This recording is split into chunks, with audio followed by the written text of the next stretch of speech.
తెలంగాణ వ్యాప్తంగా సివిల్ కాంట్రాక్టర్లు పోరుబాట పట్టారు. ఇక పెండింగ్ బిల్లులపై ఉద్యమానికి సిద్ధమయ్యారు. ఈ నెల 18న చలో హైదరాబాద్కు పిలుపునిచ్చారు. ఇందులో భాగంగా అన్ని జిల్లాల్లో సన్నాహక సమావేశాలు నిర్వహిస్తున్నారు.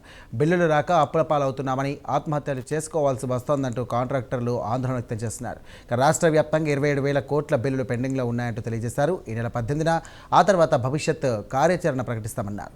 కాంట్రాక్టర్ల సమస్యలకు సంబంధించి మరింత సమాచారం మా నిజామాబాద్ కరెస్పాండెంట్ రాజేష్ ఇప్పుడు అందిస్తారు.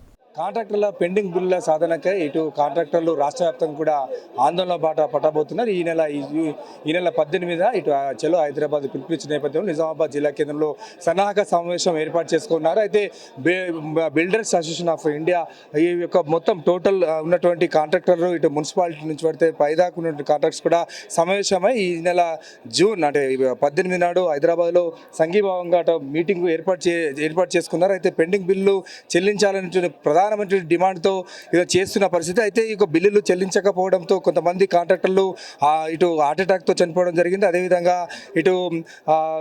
ఇటు ఆత్మహత్యలు కూడా చేసుకున్న పరిస్థితిలో వీళ్ళు సన్నాహక సమావేశం ఏర్పాటు చేసుకొని ప్రభుత్వ దృష్టికి తమ సమస్యలను తీసుకెళ్లాలని చెప్పేసి వెళ్తున్న పరిస్థితి. మనతో పాటు ఇక్కడ జిల్లా రాష్ట్ర నాయకులను మాట్లాడించే ప్రయత్నం చేద్దాం. సార్ చెప్పండి, అసలు ముఖ్యంగా ఈ యొక్క ఆందోళన బాట చేపట్టడం గల కారణాలు ఏంటి?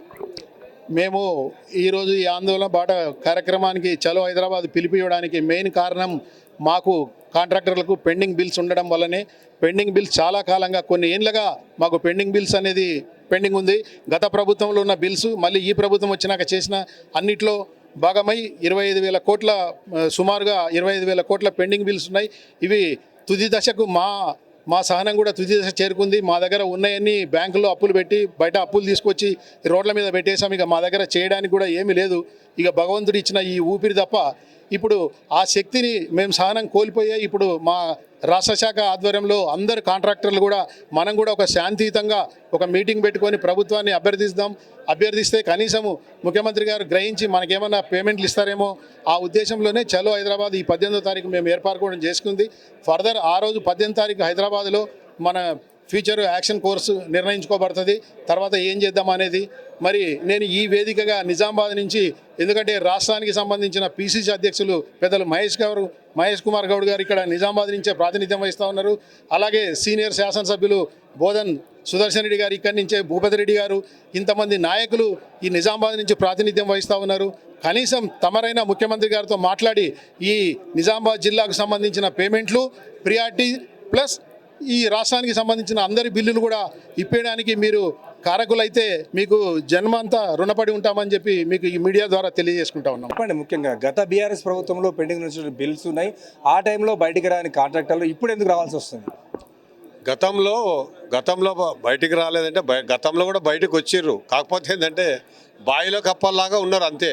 ఆ బాయిలో కప్పల్లాగా ఉన్నారు, బయటికి రాలే. ఈరోజు చాలా పేరుకపోయినాయి. ఆ పాత బిల్సు ఈ బిల్సు అన్నీ పేరుకపోయినాయి.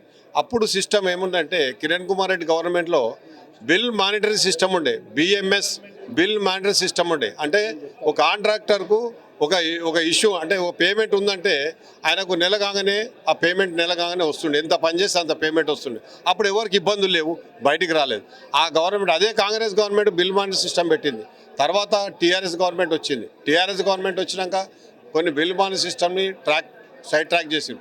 సరే, ఏడో ఒక గవర్నమెంట్లో 20%, 10% అది పోతుందని అనుకున్నాము. కానీ రాను ఏమైంది, అది 100% ట్రాక్ తప్పింది. ఇక అది బిల్ మానిటరింగ్ సిస్టమ్ పోయింది. ఇప్పుడు మేము ఊరుకునే మా కాంట్రాక్టర్స్ అందరూ కలిసి కొనుక్కునేది bill monitoring system. First come first, ఎవరు ఫస్ట్ చేస్తారో వాళ్ళకి పేమెంట్ ఇవ్వాలి. ఇంకొక విషయం ఏంటంటే శక్తికి మించిన పనులు 1:27 వర్క్స్ పిలిచినారు. ఒక వర్క్ పిలిచే బడ్జెట్ ఉంటే దాన్ని 27 వర్క్స్ పిలిచినారు. అంటే మీకు అర్థం చేసుకోండి, ఒక 1000 కోట్ల పనులు బడ్జెట్ ఉంటే ఒక 20,000, 25,000 కోట్ల వర్క్స్ పిలిచినారు. కానీ ప్రభుత్వాన్ని మేము ఏమంటున్నాం, ఒకటే రిక్వెస్ట్, మా డబ్బులు పనిచేసే ఇవ్వమంటున్నాం. కానీ మేము వేరే ఏం అడగట్లేదు. మేము అప్పుల ఊరిలో కూడుకున్నాం. మా పరిస్థితి, ఇంట్లోకి పోయే పరిస్థితి లేదు. కాంట్రాక్టర్ల ఇంట్లో పరిస్థితి అసలు ఎంత దుర్మార్గం ఉందంటే ఆ దుర్మార్గమైన పరిస్థితి ఉన్నది. అది రాకూడదని ఇంకా ముందుగా ఈ సీఎం గారు స్పందించి మాకు ఈ పేమెంట్ ఇస్తారనే ధైర్యంతో ఉన్నాం, అంతేగాని మేము వేరే గవర్నమెంట్ ఏమి విభేదిస్తలేదు. ఇంకొకటి ఏంటంటే మేము దీని కొరకే చలో హైదరాబాద్ అని పెట్టేసి 18వ తారీఖు నాడు మేమందరం మమేకమై అక్కడ ఆ రోజు మేము డిసైడ్ చేస్తాము. అది ఏం చేయాలి, భవిష్యత్ కార్యాచరణ ఏందని డిసైడ్ చేసి ఆ రోజు ఫైనల్గా మీడియా మిత్రుల ద్వారా చెల్తాం. ఈ లోపల ఏమైనా మాకు స్పందన వస్తే దాని గురించి మేము ఆలోచన చేసి పాజిటివ్గానే ఉన్నాం ఇప్పటికీ. అప్పటి వరకు ఏమైతే తెలియదండి. ఇప్పుడు మేము వెయిట్ చూస్తున్నాం. Thank you. ఇక్కడ అంటే బిల్డర్స్ అసోసియేషన్ అయితే చెప్తున్నది అదే పేమెంట్ అయితే జూన్ 18న ఇక్కడ సంబంధించి పెండింగ్ బిల్లులు చెల్లించాలి, లేకపోతే కనుక జూన్ 18 రాష్ట్రం నుండి అన్ని కాంట్రాక్టుతో సమావేశం ఏర్పడుతుంది, భవిష్యత్ కార్యాచరణ ప్రకటిస్తామని చెప్పి వారు చెప్తా ఉన్నారు. ఇప్పటికైనా రాష్ట్ర ప్రభుత్వం సీఎం రేవంత్ రెడ్డి స్పందించి పెండింగ్ బిల్లులను చెల్లించాలని చెప్పేసి వారు కోరుతా ఉన్నారు. కెమెరా పర్సన్ ప్రవీణ్తో రాజేష్, ప్రైమ్ న్యూస్, నిజామాబాద్ నుండి.